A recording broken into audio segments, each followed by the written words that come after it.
نسألك علما نافعا ورزقا طيبا وعملا متقبلا وفتح الله علينا فتوح العارفين اللهم إنا نعوذ بك من علم لا ينفع وعمل لا يرفع وقلب لا يخشع والدعاء لا يسمع اللهم آت أنفسنا تقواها وزكها أنت خير من زكاها أنت وليها ومولاها amin Allahumma amin insyaallah. Masih melanjutkan kajian kita di kitab At-Tadhkirah karya Al-Imam Al-Qurtubi rahimahullah rahmatan wasi'ah wa rahimallahu ulama al-muslimin. Qala al-musannif rahimahullahu ta'ala wa nafa'ana bihi wa bi'ulumihi fid dharain amin. Bismillahirrahmanirrahim. Halaman 516 nggih. Apakah para nabi juga berdosa dan dihukum karenanya? Kalau secara umum para nabi itu mungkin bersalah dan memang disengaja oleh Allah beliau harus pernah bersalah, para nabi ya, supaya tidak dituhankan. Karena kalau nabi itu benar terus nanti dikhawatirkan dituhankan. Maka supaya tidak dituhankan memang disetting oleh Allah sedemikian rupa para nabi harus pernah salah. Cuman kesalahan para nabi itu kesalahan yang sewajarnya manusia, sehingga tidak menjatuhkan kehormatannya. Dan kesalahan para nabi itu ujungnya pasti benar, karena Allah pasti meluruskannya, sehingga akhirnya ya nggak salah gitu. Dan kemudian para nabi itu sengaja disetting oleh Allah pernah berbuat salah, supaya kalau kita umatnya berbuat salah itu ada solusinya, ngerti caranya lah. Oh dulu. Nah ini sebenarnya penting dalam dunia pendidikan juga, karena saya pernah ada seorang bapak-bapak itu ngomong ke saya begini, saya ini Ustadz bukanlah seorang ayah yang sempurna, dia bilang gitu. Kurang lebih gitulah dia ngomong. Kadang subuh saya dibangunin anak saya, kadang saya membangunkan anak-anak. Jadi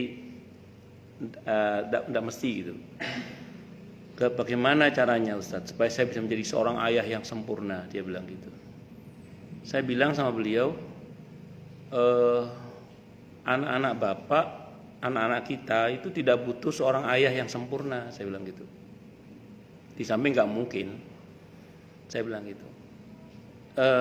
Anak-anak kita butuh seorang ayah yang manusia, lengkap dengan segala kebaikan dan keburukannya, lengkap dengan segala kelebihan dan kekurangannya, saya bilang gitu. Nah, Bapak biarkan dengan kekurangan Bapak, di situ biar anak-anak belajar bagaimana dulu ketika ayahnya itu dengan kekurangannya memperbaiki dirinya. Bagaimana ketika seorang ayah itu bersalah, itu bersikap itu bagaimana. Di situ biarkan dia belajar. Itu seperti itu. Nah, dari kesalahan para nabi itu justru kita belajar. Dan ketika hal itu terjadi pada kita, kita bisa mendapatkan solusinya. Karena dulu nabi pernah mengalami misalnya begitu. Ini contoh saja. Terus kemudian saya ulang tadi, ujungnya kesalahan para nabi itu pasti benar ya, karena pasti diluruskan, tidak mungkin salah terus tidak selesai, enggak. Ujungnya pasti jadi benar gitu. Itu untuk para nabi. Namun bedanya kita dengan para nabi itu, kalau para nabi itu salahnya itu biasanya bukan salah maksiat.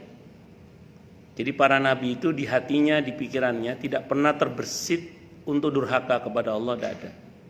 Para nabi itu hatinya, pikirannya, lahir batinnya sudah disucikan oleh Allah, sehingga di hatinya itu tidak ada terbersit keinginan untuk durhaka, itu tidak ada.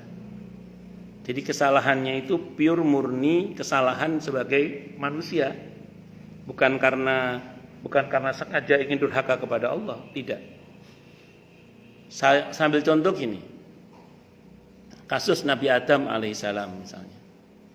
Nabi Adam itu kalau kata Ibnu Katsir, saya simpulkan dari pernyataan beliau, itu bukan salah maksiat beliau salah ijtihad, itu Nabi Adam.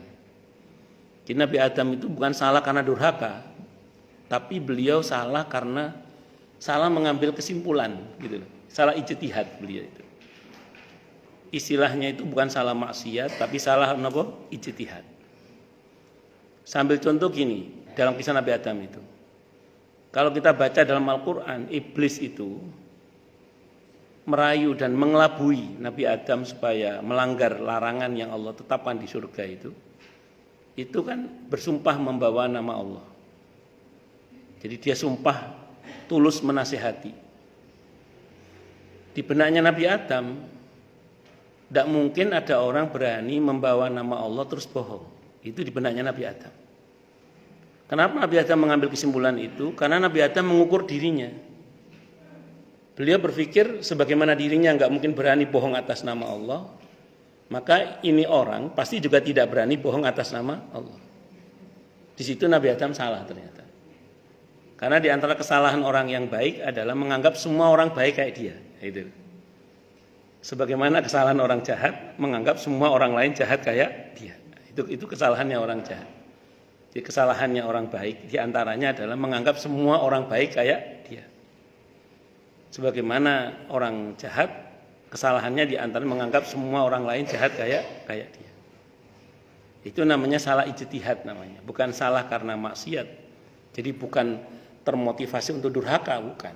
Beliau itu pure murni salah mengambil kesimpulan aja, namanya salah ijtihad namanya. Dan itu semua para nabi itu secara umum begitu kesalahannya, bukan karena dari awal ingin durhaka kepada Allah, ingin melanggar ketentuan Allah, enggak ada para nabi. Nah, itu bedanya kita dengan para nabi. Kalau kita kadang ya sama, pure murni kesalahan dalam mengambil kesimpulan atau dalam mengambil keputusan untuk mengambil langkah, tapi ada kalanya di mana kadang maaf ya, namanya manusia kan kita ada dorongan nafsu dan syahwat, ya kadang keinginan untuk berbuat maksiat itu ya ada juga itu. Nah, secara umum para nabi karena memang kesalahannya bukan termotivasi oleh maksiat, maka para nabi itu maksum. Maksum itu terhindar dari dosa. Sehingga para nabi ini bebas dosa. Para nabi. Kenapa? Karena semua kesalahannya bukan atas motivasi durhaka. Tapi saya ulang tadi pure murni kesalahan sebagai manusia pada umumnya yang mungkin salah mengambil langkah, salah mengambil keputusan, salah mengambil strategi dan begitu seterusnya. Itu biasa aja. Jadi bukan karena durhaka, bukan. Makanya para nabi secara umum bebas dosa. Kita kalau motivasi awalnya memang diniatkan karena durhaka, itu punya konsekuensi dosa. Tapi kalau dosa yang kita lakukan itu bukan atas dasar motivasi maksiat, kita bisa dapat yang sama, yaitu bahkan sudah Allah ampuni sebelum kita berbuat dosa. Tapi ini khusus hanya untuk umat Nabi Muhammad SAW. Karena ini nanti berkaitan dengan akhir surah Al-Baqarah. Di mana dalam hadis Sahih Muslim, dalam akhir surah Al-Baqarah itu kata para malaikat yang diutus oleh Allah itu mengatakan kepada Nabi kita Muhammad SAW bahwa ini hanya diberikan kepada Nabi Muhammad SAW dan tidak kepada Nabi yang lain. Dan ini untuk kita umatnya. Ibu kalau baca di akhir surah Al-Baqarah itu 284 dan seterusnya itulah. Itu ada ayat yang berbunyi gini di antaranya. In tubdu au tukhfuhu yuhasibukum bihillah. Jadi ya Al-Baqarah ayat 284 dan seterusnya. Itu ada bunyi ayat in tubdu au tukhfuhu yuhasibukum bihillah. Apa yang kita kerjakan secara terang-terangan dalam bentuk perbuatan yang enggak benar atau yang terpikir, terlintas dalam pikiran dan hati, itu semua akan dihisap oleh Allah. Itu para sahabat nangis itu. Nangis soal menghadap kepada Nabi kita Muhammad SAW. Ya Rasulullah, oke deh kalau yang kita buat terus dihisap, oke deh. Saya siap dengan segala konsekuensinya kalau bahasa kita kira-kira gitu. Tapi kalau yang terlintas di pikiran, terlintas di hati, apalagi dalam mimpi, itu dihisap juga repot itu. Kalau semuanya dihisap, kenapa? Repot. Kita pasti celaka ya Rasulullah. Apa jawaban Nabi saat itu? Apakah kalian mau seperti Bani Israel yang mengatakan kepada nabinya, sami'na wa asaina. Kami dengar tapi kami durhakai. Kata Nabi, sudahlah kalau Allah yang perintah, katakan saja sami'na wa ata'na. Akhirnya para sahabat mengatakan, mungkin pun kalau gitu ya sudah terserah Allah deh, sami'na wa ata'na. Begitu para sahabat mengatakan sami'na wa ata'na, turun ayat yang menjelaskan tentang Rabbana la yukallifullahu nafsan illa wus'aha laha ma kasabat wa 'alaiha maktasabat Rabbana la tu'akhidna in nasina aw akhtana. Maka untuk sesuatu yang kita tidak mampu mengendalikan, kayak pikiran kan susah mengendalikan. Saya terlambat tadi, ibu hatinya pikirannya macam-macam. Kan susah mengendalikan gitu. Otak ini begitu berisik. Ya saya minta maaf. Akses keluar rumah banjir Mas Ibu. Masih banjir cukup dalam. Jadi saya pilih-pilih jalan. Terus di jalan raya itu ternyata banyak lubang-lubang baru sekarang. Jadi saya harus hati-hati juga. Mohon maaf. Mohon ngapunten nggih. Jadi saya kalau hujan gini nggak berani ngebut juga. Ngapunten nggih, mohon maaf. Lanjut. Jadi untuk supaya otak jenengan nggak terlalu berisik maksud saya gitu. Nah, jadi kalau kita nuruti berisiknya otak ini, berisiknya kan sampai ada yang bilang otak monyet itu kan. Saking berisiknya itu. Belum lagi lintasan-lintasan dalam hati itu. Belum lagi yang dalam mimpi. Wah, semacam-macam itu. Itu kalau dihisap semua, gimana coba itu?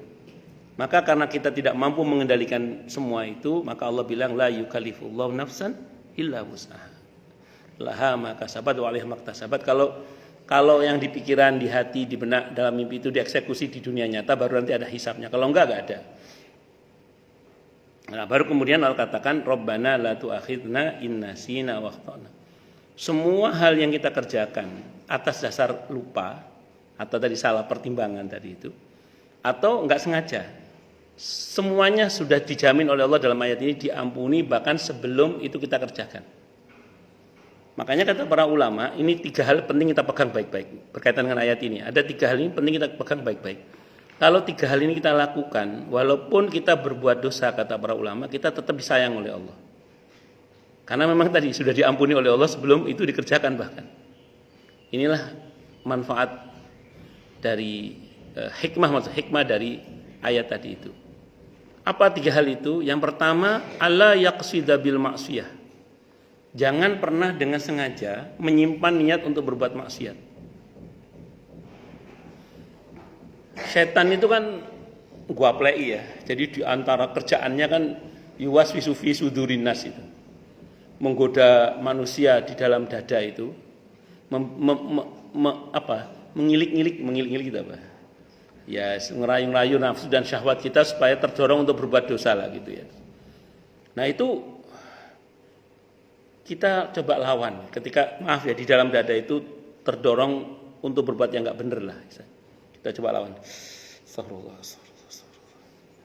Ketika kita mau nulis sesuatu yang enggak benar, astagfirullah. Ketika kita mau ngomong mau apa aja motivasi yang enggak benar itu kita coba lawan. Itu namanya kita tidak pernah menyimpan niat untuk berbuat maksiat. Nah, bahwa namanya manusia kadang remnya blong. Ya kan, namanya manusia kadang remnya blong. Kita udah nahan-nahan nih. Jangan sampai berbuat yang enggak benar atau ngomong yang benar. Namanya orang kadang keluar juga itu. Iya. Namanya orang kadang apa? Keluar juga. Maka yang kedua, Bu. Yang kedua. Apa yang kedua? Alla yafraha bil maksiyah. Jangan pernah bangga dengan perbuatan maksiat tersebut. Anggaplah maksiat, kita udah berusaha nahan nih, ternyata terjadi juga maksiat itu. Maka yang kedua, jangan pernah bangga dengan perbuatan maksiat yang kita lakukan itu. Kenapa tidak bangga? Karena merasa malu. Kenapa merasa malu? Karena merasa diawasi oleh Allah. Itu kata para ulama itu gitu, yang kedua. Yang ketiga, karena kita merasa malu. Yang ketiga, ayyasri'a bil istighfar.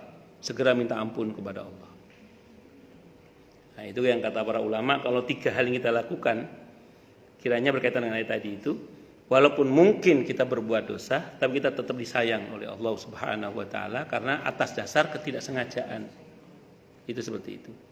Dan ini berbeda dengan dosa yang direncanakan, gitu. Itu beda. Bisa dimengerti ya? Nah, itu makanya patut untuk kita syukuri karena untuk kita umat Nabi kita Muhammad SAW ada keringanan di situ. Ya tentu untuk Nabi sebelumnya mungkin ada yang lain, keringanan-keringanan. Nah, untuk kita itu di antara keringanannya. Dan itu bagian dari keutamaan umat Nabi kita Muhammad sallallahu alaihi wasallam. Pun bisa dimengerti nggih insyaallah nggih. Insyaallah bisa. Para ulama, terus apakah para nabi mungkin dihukum? Jawabannya mungkin.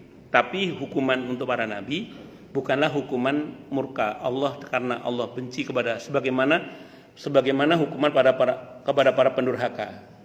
Jadi hukuman yang Allah berikan kepada para nabi itu bukan sebagaimana hukuman kepada para pendurhaka.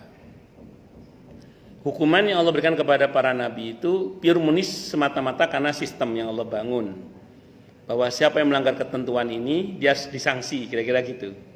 Ya, termasuk para nabi itu kadang ada yang disanksi oleh Allah, enggak semuanya, tapi ada yang disanksi oleh Allah. Nah, ada yang mengatakan itu bukan hukuman, itu ujian. Oke, terserahlah. Tapi yang pasti ada yang kalau yang Nabi bahasakan itu ya semacam teguran. Semacam teguran. Ibu, dalam hadis Sahih Bukhari diantaranya, sependek yang pernah saya baca ya. Kenapa Nabi kita Muhammad SAW tidak kunjung hijrah ke Madinah? Padahal intimidasi demi intimidasi, ancaman demi ancaman itu sudah sangat luar biasa di Mekah saat itu.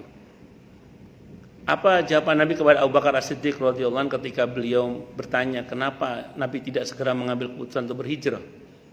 Kata beliau, saya tidak mau apa yang terjadi pada Nabi Yunus alaihissalam itu terjadi pada saya, kata Nabi.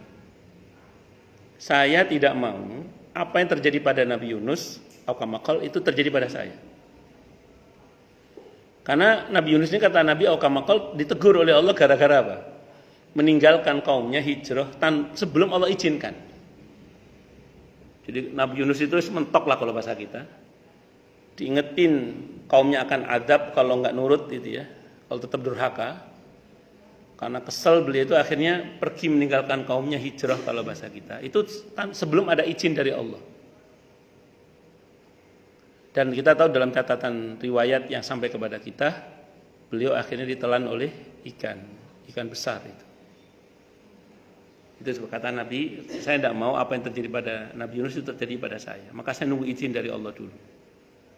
Walaupun dalam konteks itu ada pelajaran yang sangat berharga untuk kita ya. Karena Nabi Yunus, Nabi ceritakan dalam sebuah hadis At-Tirmidzi itu selama di dalam perut ikan itu beliau tidak berhenti berdoa dengan doa yang sangat populer yang Allah abadikan redaksinya di surah Al-Anbiya ayat 87 itu, yaitu la ilaha illa anta subhanaka inni kuntu minadh dhalimin. Yang dengan izin Allah, kalau dalam bahasa Al-Quran itu kalaulah dia bukan orang yang biasa bertasbih sebelumnya, niscaya akan kami jadikan perut ikan itu niscaya dia akan tinggal dalam perut ikan itu sampai hari kebangkitan. Artinya dengan ditelan oleh ikan itu Nabi Yunus direncanakan wafat sebenarnya. Saya ulang ya, dengan ditelan oleh ikan itu sebenarnya Nabi Yunus direncanakan apa? Wafat. Tapi Allah batalkan rencana itu kalau merujuk pada riwayat itu karena beliau, kata Allah dalam ayat itu, selalu bertasbih, yang tasbihnya diabadikan dalam surah Al-Anbiya ayat 87 itu. La ilaha illa anta subhanaka inni kuntu minadh dhalimin. Maka terus kemudian para sahabat bertanya. Saya baca dalam kitab Abwaabul Faraj karya Said Muhammad Alawi Al-Maliki rahimahullah. Saya baca dalam kitab Ad-Da' wa Dawa karya Ibnu Qayyim Al-Jauziyah rahimahullah. Di situ dikatakan para sahabat bertanya, ya Rasulullah itu nabi. Apakah kami yang bukan nabi kalau baca yang sama dapat manfaat yang sama? Kalau bahasa kita itu kan nabi. Kita yang bukan nabi kalau baca yang sama dapat yang sama enggak ya Rasulullah? Solusi gitu maksudnya. Nabi tidak jawab. Yang jawab Allah langsung. Tadi Al-Anbiya 87, ayat 88-nya Allah turunkan. Apa kata Allah? Wa kadzalika nunjil mu'minin. Sebagaimana Yunus akan kami selamatkan pula orang-orang yang beriman yang mau membaca la ilaha illa anta subhanaka inni kuntu minadh dhalimin. Bisa dipahami ya? Nah, itu diantaranya.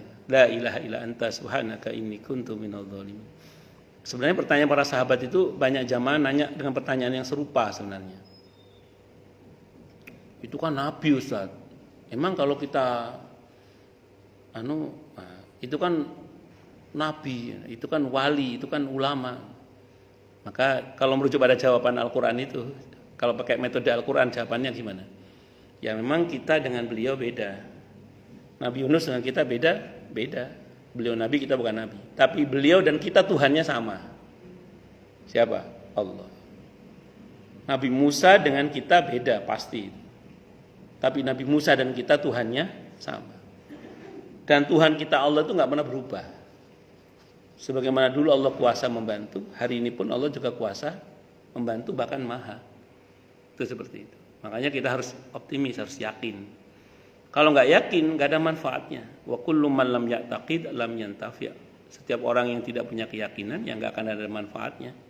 Kalau yakin baru ada manfaatnya. Harus yakin, baca itu harus yakin. Itu seperti itu. Sampai ada yang berseloroh, kalau ingin tidak mati-mati, berbanyak baca la ilaha illa anta subhanaka inni kuntu minadh dhalimin. Tapi ada tambahannya. Tapi biasanya kalau waktunya mati lupa baca biasanya. Tapi enggak, namanya juga usaha ya. Namanya juga usaha. Pun lanjut. Para ulama berselisih pendapat apakah dosa-dosa kecil terjadi pada para nabi salawatullahi alaihim ajma'in setelah mereka menjadi nabi, yang mengakibatkan mereka dihukum, dikecam dan merasa takut terhadap keselamatan diri mereka karenanya, atau tidak. Setelah para ulama itu sepakat secara ijma' bahwa para nabi itu maksum. Maksum itu apa? Terpelihara dari berbuat dosa besar ataupun dosa kecil. Nabi itu nggak mungkin, durhaka itu nggak mungkin. Salah mungkin, tapi durhaka nggak mungkin. Yang merendahkan pelakunya, mengurangi martabatnya dan menjatuhkan harga dirinya. Karenanya ada sifat jaiz bagi para nabi itu al-a'radul basyariyatil lati la tuaddi la naqsin fi maratibihimul aliyah. Jadi para nabi itu yang mungkin punya kekurangan, tapi kekurangan yang sewajarnya manusia, yang tidak merendahkan martabatnya. Karena para nabi itu seluruhnya, kata para ulama, itu diambil dari paling gantengnya kaum tersebut. Jadi di mana seorang nabi diutus, itu pasti yang paling ganteng. Itu para nabi. Dan paling gagah, paling bagus, itu poin diantaranya gitu. Itu para nabi itu.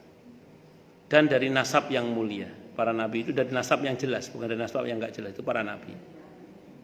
Nah, ya mungkin karena umumnya orang lebih siap dipimpin oleh orang yang seperti itu gitu.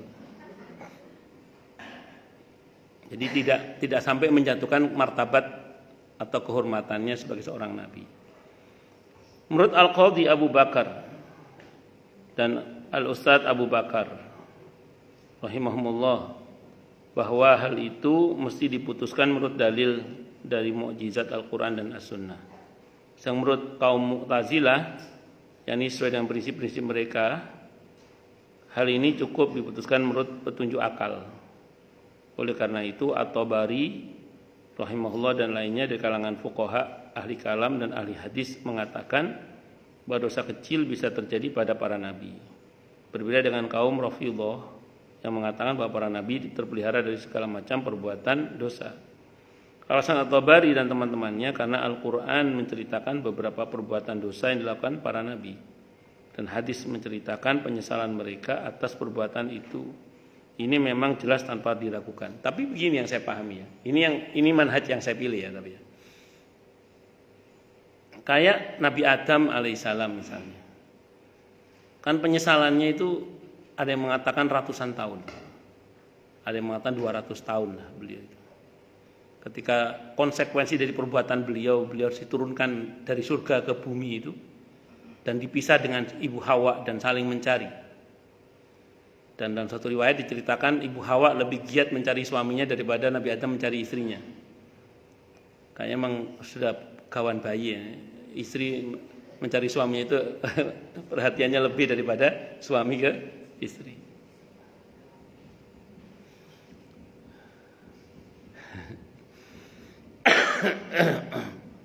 Itu taubatnya Nabi Adam terkenal sekali kan, Rabbana dzalamna anfusana wa illam taghfir lana wa tarhamna lanakunanna minal khasirin. Betul Nabi Adam menyesali perbuatan itu dan beliau bertobat atas semua itu, minta ampun kepada Allah. Tapi saya ulang tadi, kesalahannya kata Ibnu Katsir Itu bukan salah maksiat, tapi salah ijtihad tadi. Loh, nggak salah kok minta ampun. Maaf ya, ibu-ibu dulu ketika masih pengantin baru, Pak Masri sama Bu Linda lah, ketika masih pengantin baru dulu, nggak salah pun ngomong apa, maaf ya sayang ya, maaf ya sayang ya, dikit-dikit minta maaf, padahal nggak salah. Kenapa? Takut menyinggung perasaan kekasihnya. Bisa dipahami nggak? Nah, jadi orang itu dengan rasa cinta yang masih membara itu sensitivitasnya itu sangat peka sekali. Iya, sehingga berbuat apa dikit, maaf ya sayang, maaf ya. Nah, para nabi itu kedekatan dengan Allah itu luar biasa. Jadi walaupun sebenarnya yang dilakukan itu bukanlah sebuah kesalahan yang fatal sebagai hamba kepada Tuhannya, namun itu beliau merasa ini saya merasa bersalah banget gitu. Kenapa? Karena ini erat hubungan dengan kepekaan. Jangan sampai Allah nggak cinta lagi sama saya. Bisa dipahami betul? Nah, itu namanya, kalau dalam kaidah itu ada istilah gini, hasanatul abror, sayyatul muqarrabin. Jadi ada sesuatu yang bagi orang kebanyakan itu biasa lah. Tapi bagi orang khusus, orang-orang yang dekat dengan Allah itu sebuah hal yang sangat fatal gitu. Maaf contohnya. Bagi kita tidak tahajud itu biasa lah. Enggak tahajud itu apa? Biasa. Tapi bagi orang-orang tertentu enggak tahajud ada kehilangan. Astagfirullah, dosa apa saya kok tadi malam tidak Allah bangunkan saya. Misalnya gitu. Padahal bukan dosa itu, bukan kesalahan juga sebenarnya. Mau itu sunnah kok. Tapi ada enggak orang yang kayak gitu? Iya, itu namanya kepekaan spiritual terhadap Allah itu. Nah, itu yang kalau untuk orang kebanyakan kita kan ya biasa aja. Enggak tahajud ya memang ngantuk saya. Dan tidak berdosa juga memang. Tapi bagi sebagian orang itu merasa,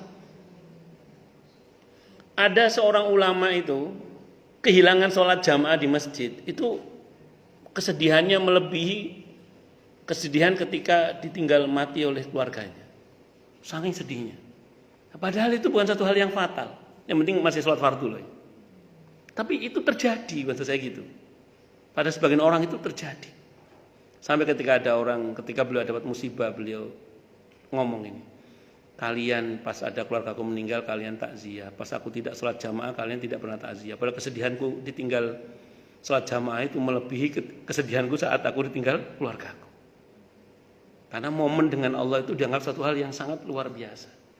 Dan ini kita nggak bisa pura-pura, karena ini pure murni anugerah dari Allah terkait dengan kepekaan spiritual tadi itu. Ya, kita belum level itu, ya nggak usah dipaksakan ke level itu. Nyatanya kita masih santai aja. Dan saya bilang itu bukan dosa, tapi bagi sebagian orang itu merasa wah itu luar biasa. Bisa dimengerti nggih? Nah itu. Allahu Akbar. Tapi mayoritas fuqaha dari kalangan para penganut Malik, Abu Hanifah dan Asy-Syafi'i rahimahumullah mengatakan bahwa para nabi itu terpelihara dari segala macam dosa kecil, apalagi dosa besar tidak mungkin, sebagaimana mereka terpelihara dari dosa-dosa besar. Karena kita diperintahkan mengikuti perbuatan, jejak dan perilaku mereka secara mutlak tanpa adanya suatu qarinah. Jadi kalau kita beranggapan terjadinya dosa-dosa kecil pada para nabi, maka tidaklah mungkin mereka menjadi panutan kita. Karena tidak setiap perbuatan mereka dapat dibedakan tujuannya. Mana yang tujuannya beribadah, mana yang boleh diikuti dan mana yang dilarang. Atau mana yang boleh dan dilarang sekaligus.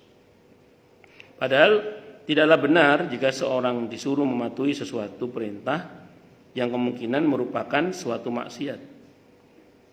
Apalagi menurut para ahli usul fikih yang beranggapan bahwa contoh perbuatan harus didahulukan daripada perintah yang berupa perkataan. Jadi terjadi perlawanan antara keduanya. Izin saya minum dulu.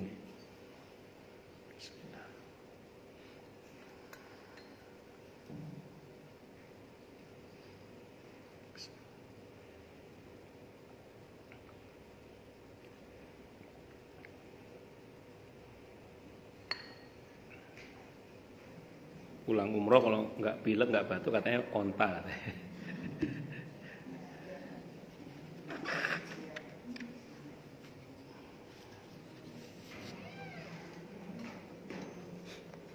Oh, lanjut. Jadi saya ulang tadi ya. Para nabi itu ini pendapat yang saya pilih ya. Tidak mungkin punya motivasi untuk berbuat maksiat, itu tidak mungkin para nabi. Jadi para nabi itu tidak mungkin. Yang mungkin itu adalah tadi salah mengambil kesimpulan. Jadi salah mengambil apa? Ijtihad atau salah mengambil strategi, itu mungkin. Dan itu kesalahan yang pure murni. Secara umum para nabi bersih hatinya, bersih pikirannya, lahir batinnya dari aneka tujuan atau niat motivasi yang untuk melawan perintah Allah Subhanahu wa taala. Itu seperti itu. Ini pendapat yang saya pilih tadi. Dan tadi sudah saya terangkan, kita pun kalau mengalami hal yang serupa, kita juga akan diampuni oleh Allah Subhanahu wa taala. Al-Ustadz Abu Ishaq. Dan ini satu lagi ya. Nabi itu settingan wahyu ya, nabi itu. Kalau di surah An-Najm ayat 3 kalau saya nggak salah itu, Allah berfirman, "Wa ma yantiqu 'anil hawa in huwa illa wahyu yuha." Secara umum para nabi itu terbimbing oleh wahyu, setiap ucapannya termasuk terutama Al-Qur'an itu sendiri untuk nabi kita Muhammad SAW. Maka setiap apa yang nabi lakukan terkait dengan agama ini terutama itu pasti atas bimbingan wahyu. Jadi nabi itu seluruhnya settingan wahyu. Kalau settingan wahyu kan tidak mungkin salah. Dan kalaupun salah, itu memang sengaja dibuat oleh Allah supaya apa tadi? Tidak dituhankan, gitu aja. Jadi kalau settingan wahyu kan tidak mungkin punya niat durhaka kepada Allah, itu tidak mungkin. Karena para nabi itu settingan wahyu. Tadi saya bahkan kesalahannya pun itu karena ada hikmah di balik semua itu. Contoh gini ya. Nabi Yakub alaihissalam itu ketika putra-putranya yang lain selain Nabi Yusuf dan Benyamin itu hendak mengajak saudaranya Yusuf untuk bermain, kata Nabi Yakub, "Inni akhafu ayyakullahu dhi'b." Saya takut Yusuf dimakan oleh serigala. Itu kalau kata para ulama itu kesalahan, itu ngomong kayak gitu salah. Tapi Allah ceritakan dalam Al-Quran, berarti masa sengaja Allah buat salah beliau supaya ada pelajaran. Kenapa? Karena seorang nabi tidak boleh takut kepada selain Allah, itu tidak boleh. Oh ini kok beliau takut Nabi Yusuf dimakan oleh serigala, berarti ada ketakutan kepada makhluk. Maka Allah tegur. Allah tegur dengan hilangnya Nabi Yusuf dan hilangnya penglihatan beliau. Kata para ulama, begitu beliau berkata begitu, fa faqada Yusufu wa faqada basaruhu. Enggak lama Nabi Yakub kehilangan putranya Nabi Yusuf dan kehilangan penglihatannya. Kenapa? Karena takut kepada makhluk dalam hal ini. Harusnya kan takut hanya kepada Allah, berserah hanya kepada Allah. Nah ini bukan sengaja beliau, bukan. Ya namanya manusia kan, kadang ya ada lupa-lupanya. Dan satu hal yang pasti adalah beliau disengaja oleh Allah begitu supaya kita ambil pelajaran bahwa kita jangan seperti itu. Sampai nanti puncaknya, yaitu ini yang saya bilang, kesalahan seorang nabi ujungnya pasti benar. Sampai pada ujungnya di mana ketika Nabi Yakub mengatakan innama ashku basi wa huzni ilallah. Aku adukan kesedihanku hanya kepada Allah. Innama ashku basi wa huzni ilallah. Aku adukan kesedihanku, kegelisahanku, kegundahanku hanya kepada Allah. Begitu beliau berkata begitu, apa kata para ulama? A'adahullahu Yusufa wa'adahullahu baswarahu. Maka Allah kembalikan kepadanya Nabi Yusuf dan Allah kembalikan kepada beliau penglihatannya. Nah, jadi kadang orang itu pas mentok begitu ngomong, ya dah serahkan sama Allah. Nah itu tahu-tahu ada solusi dengan izin Allah. Dulu ada jamaah saya itu orang, saat itu masih tinggal di Villa Taman Kartini saat itu. Beliau kena sindikat sopir pencurian mobil melalui sopir gitu. Jadi, rupanya ngangkat sopir baru, ternyata sopir itu sindikat pencurian mobil. Nah, dicowari sana sini wis mentok. Kata istrinya, Ya udah serahkan sama Allah aja udah. Dek, begitu duduk gini langsung teng, ada solusi. Oh, ya langsung. Begitu ngomong kepada Allah langsung ketemu solusinya dan qadar Allah ketemu mobilnya. Ada terbayang sesuatu dengan izin Allah sebagai solusi dan akhirnya ketemu mobilnya. Saya punya jamaah juga orang Villa Taman Kartini itu, beliau cerita sama saya. Saya itu pernah punya masalah, Ustaz. Resikonya mati. Jadi masalah beliau itu resikonya apa? Mati. Itu begitu saya pas tugas di Aceh kata beliau, saya tobat minta ampun, saya serahkan semuanya pada Allah. Dan itu masalah saya, Ustaz, tidak tergambar solusinya. Kan ada masalah itu yang tergambar solusinya, ini enggak tergambar solusinya.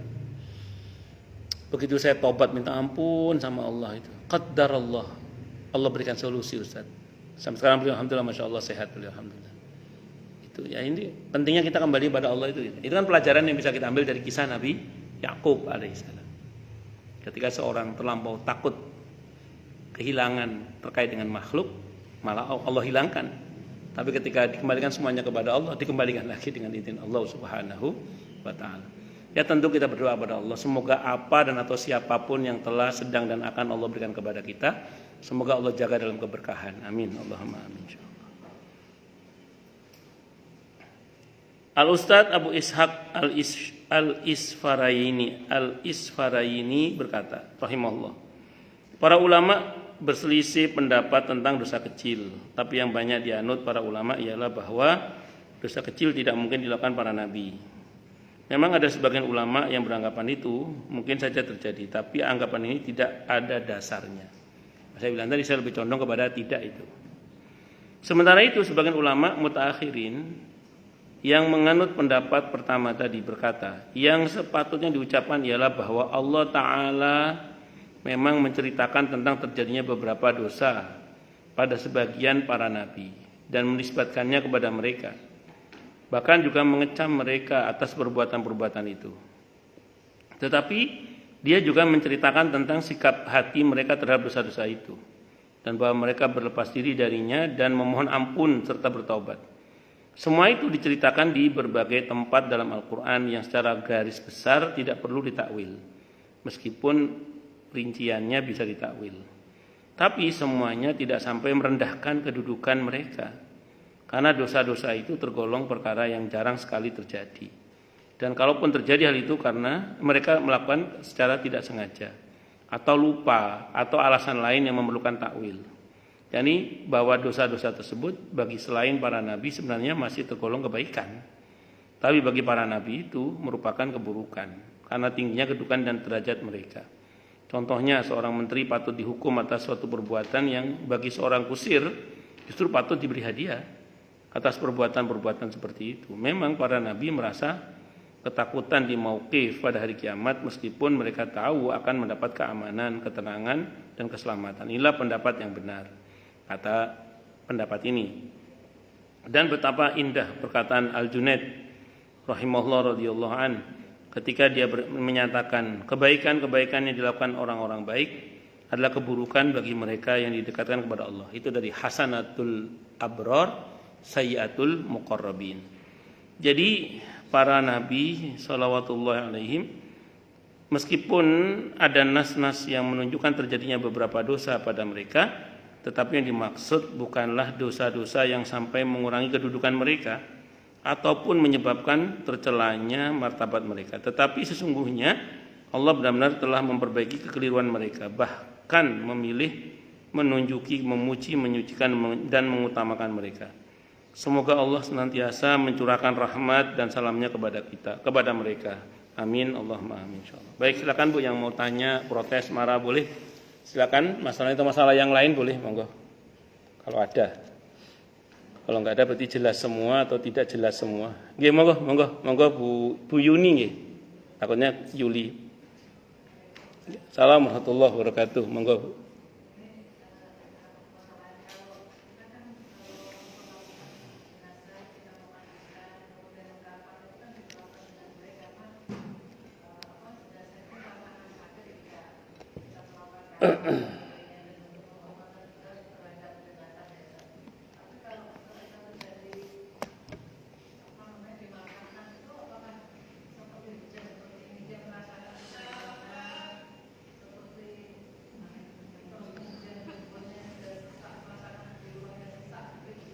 Baik.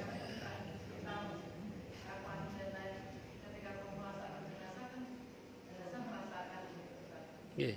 Sampun. Sebenarnya sependek yang saya pahami, redaksi hadisnya bukan orang yang mati itu bisa merasakan ketika disentuh jasadnya itu seperti orang masih hidup. Tapi redaksi hadisnya itu begini,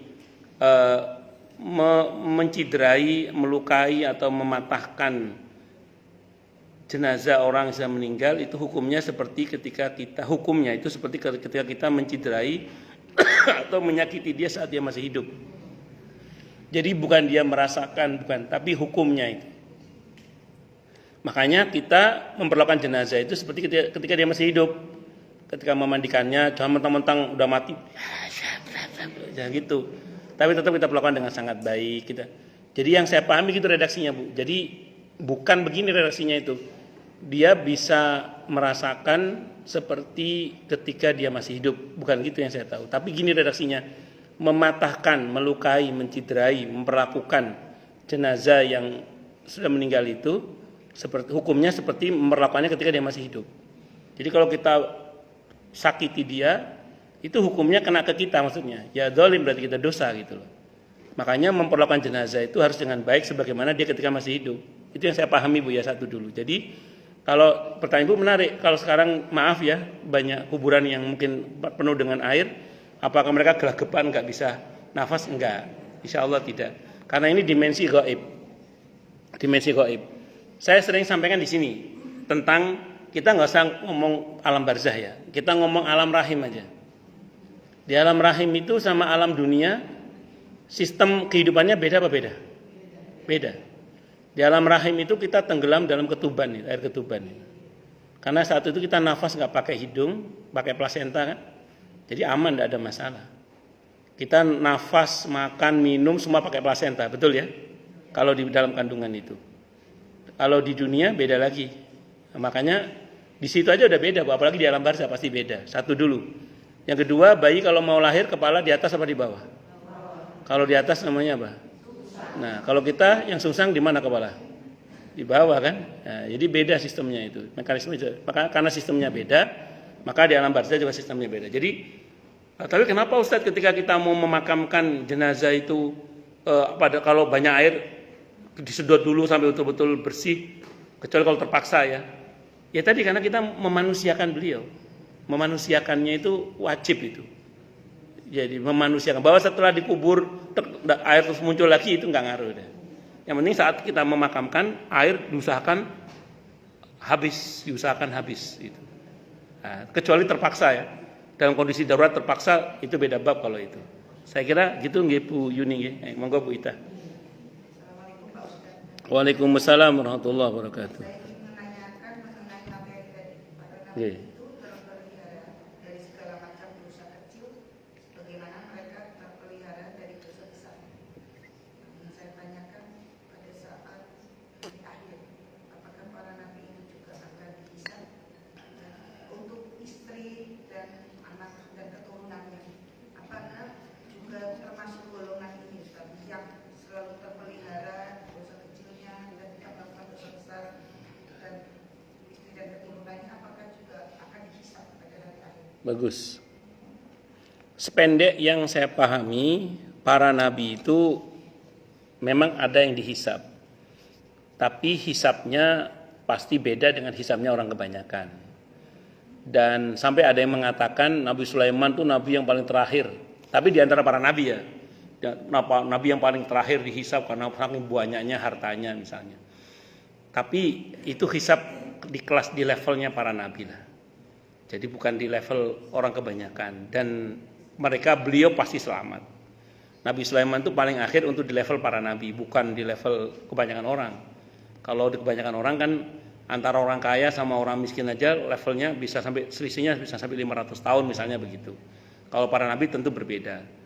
Itu secara umum, tapi hisab untuk para nabi pasti selamat. Karena para nabi semuanya bertanggung jawab. Semua para nabi tidak mungkin khianat, sehingga semua nabi pasti selamat. Nah, jaminan untuk para nabi ini tidak berlaku untuk keluarganya secara otomatis. Saya ulang, apa yang terjadi para nabi sebagai jaminan itu tidak otomatis berlaku bagi para keluarganya. Ya, jadi kalau keluarganya taat, ya tentu mendapatkan pahala lebih dari sekedar keluarga pada umumnya. Sebagaimana kalau berbuat dosa juga dapat konsekuensi yang lebih daripada dosa orang kebanyakan. Makanya tidak semua para nabi itu dinyatakan dalam Al-Quran baik.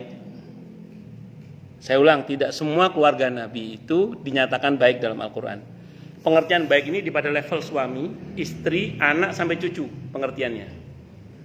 Yang disebut baik oleh Allah dari level suami, istri, anak, cucu itu di Al-Quran hanya 3. Coba hanya 3 coba. Pertama, Nabi Ibrahim alaihissalam.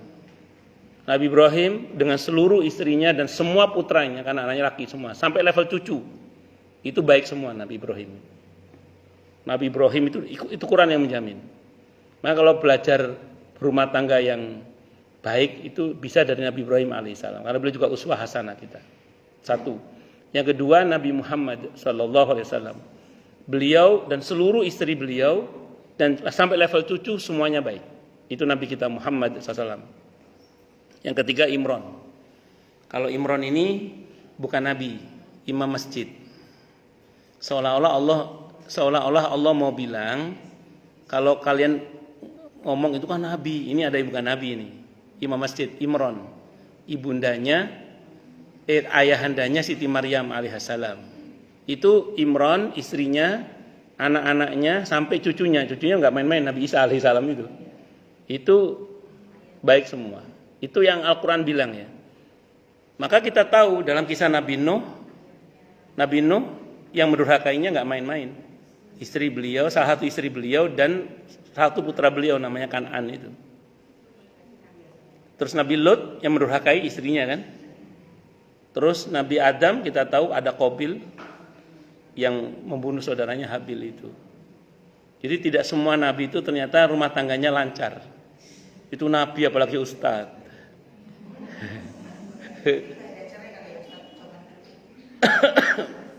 Yang sampai cerai itu Nabi Ismail alaihissalam. Nabi Ismail pernah cerai Nabi Ismail. Kalau Nabi Nuh enggak cerai. Yang pernah cerai itu Nabi Ismail alaihissalam. Nabi Ismail. Yang saya pernah tahu ya. Ya Nabi harus pernah cerai lah supaya kalau umatnya ngalamin biar tahu. Iya. Itu seperti itu. Saya kira itu. Wallahu a'lam bishawab. Gitu nggih Bu nggih? Monggo silakan yang lain kalau ada. Langsung Bu Dona. Monggo Bu Dona, monggo.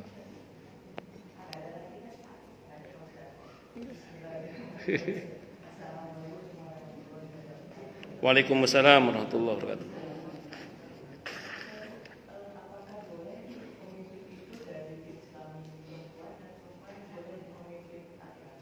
Oh.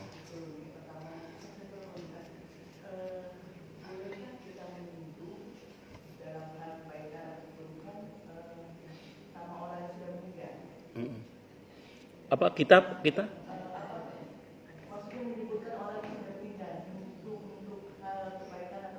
Oh, baik. Baik.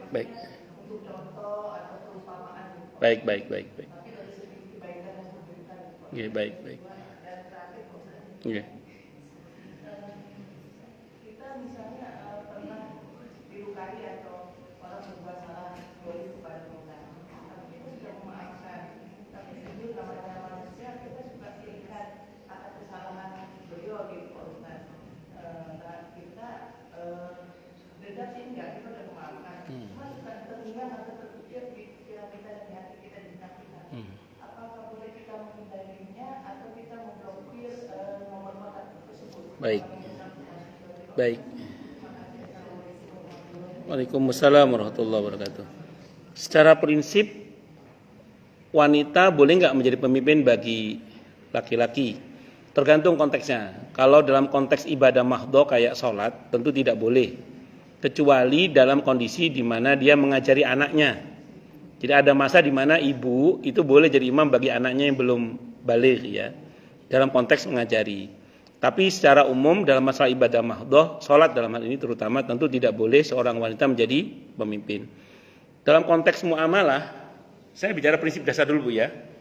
Idealnya seorang laki-laki pemimpin bagi kaum wanita. Saya ngomong idealnya dulu. Saya ambil contoh misalnya kita berangkat dari kehidupan rumah tangga dulu ya. Kita berangkat dari kehidupan rumah tangga. Karena nanti akan bisa melebar ke yang kemana-mana.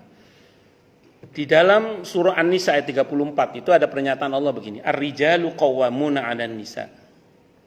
Kaum lelaki itu menjadi pemimpin bagi kaum wanita. Tapi dengan dua syarat.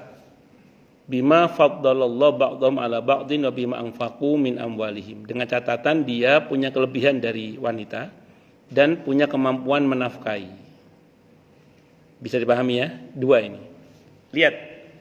Rupanya dua ketentuan ini menjadi syarat kalau seorang lelaki ingin menjadi pemimpin bagi wanita dalam konteks rumah tangga, dalam konteks itu. Maka lihat, ketika seorang suami tidak punya kelebihan dari istrinya, di sisi itu dia tidak bisa jadi pemimpin, itu udah otomatis itu. Iya, di sisi mana seorang suami tidak punya kelebihan dari istrinya, di sisi itu dia tidak bisa jadi pemimpin. Contoh.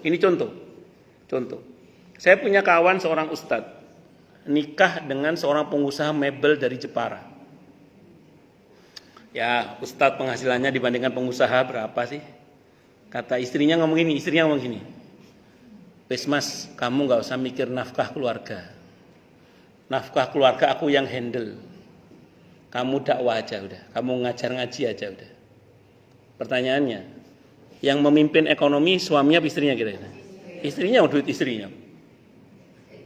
Di sisi mana dia tidak punya kelebihan, di sisi itu dia nggak bisa jadi pemimpin.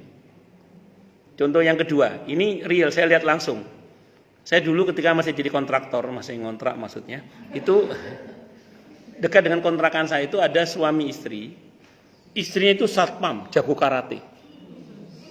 Betul, istrinya itu satpam jago karate. Suaminya terkenal sebagai bapak rumah tangga. Saya sering lihat suaminya belanja gitu ya, masak. Pokoknya kerja rumah tangga suaminya. Iya. Itu saya ngeliat sendiri itu. Bukan katanya, saya lihat sendiri dekat dengan kontrakan saya. Ini kira-kira kalau naudzubillah kalau maling masuk ke rumahnya yang maju istrinya apa suaminya kira-kira? Istrinya.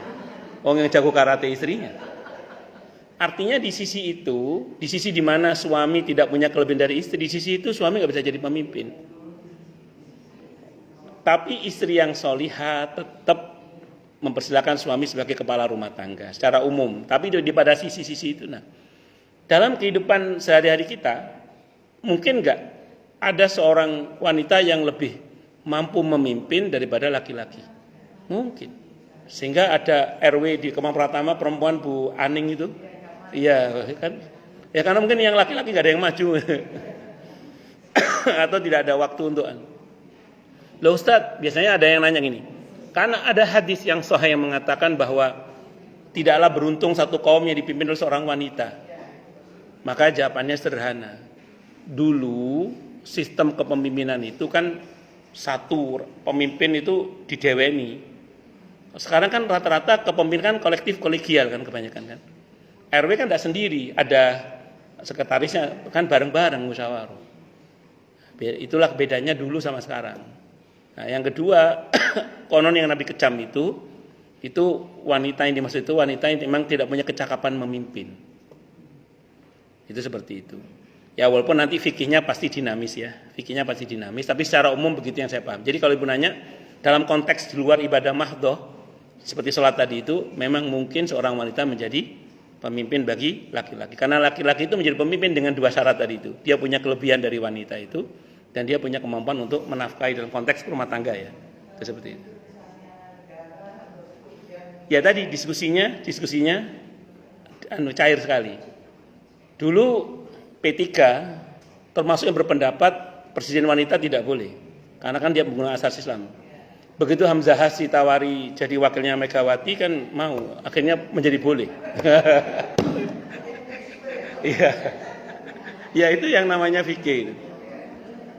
Pak Hasyim Muzadi Allah yarham itu dulu kan fikihnya NU itu kan sebenarnya tidak boleh wanita jadi pemimpin. Tapi Kiai Sahal Mahfud ketika Allah yarham ketika Pak Hasyim Muzadi dilamar oleh Megawati untuk menjadi wakilnya, apa kata Kiai Sahal? Ya sudah kita pakai fikih saja, nggak pakai hadis. Pakai fikih. Ya itulah namanya fikih, itu dinamis itu. Tapi kalau ibadah mahdoh nggak bisa tadi ditawar. Kalau ibadah mahdoh itu kan aturannya jelas. Kalau sholat tadi misalnya, ngoten nggih, ya dinamis saja lah. Sudah seperti itu. Ini bukan menghalalkan yang haram, bukan. Ini dinamika fikih namanya. Dinamika fikih. Ngoten nggih, nggih. Wallahu alam bisawab. Yang kedua tadi berkaitan dengan orang yang meninggal. Boleh nggak dibicarakan? Kalau ibu tahu dia orang yang baik, ceritakan kebaikannya supaya dia dinilai baik oleh Allah.